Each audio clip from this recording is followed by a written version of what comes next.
Helo, Catrin ydw i. A Tegwen dwi. A ni yw cydlynwyr y prosiect Ffrind Cymraeg eleni. Ffrind Cymraeg is a project bringing together Welsh learners and fluent speakers for learners to practice socialising through the medium of Welsh. Learners and fluent speakers are paired up as ffrindiau. We get together in small groups in a number of informal places, such as cafes or pubs. These get-togethers will be adjusted to suit your current level of Welsh, whether that's slipping in simple phrases or practising lengthy conversation.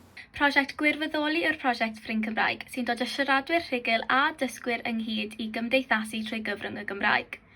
Bydd siaradwyr rhugl a dysgwyr yn cael eu pario i fyny fel ffrindiau ac yna yn mynd ati i gyfarfod mewn grwpiau bach mewn amryw o lefydd megis caffis a thyfarndau. Da ni'n cyfarfod efo ein ffrindiau Cymraeg tua bob pythefnos yn ail cael coffi a sgwrs bach.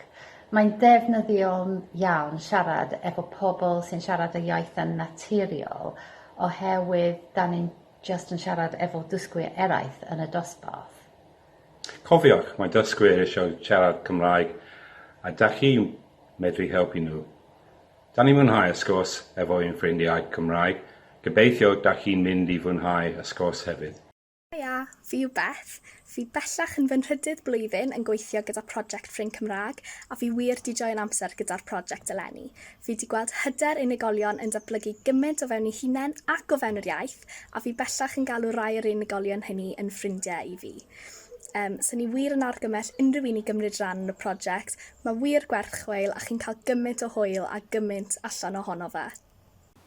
Throughout the year, there will also be a number of social events following social distancing guidelines, such as game nights, just to bring everyone in the project together.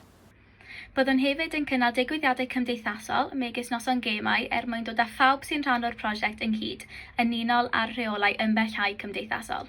If you're interested in taking part, please get in touch with us.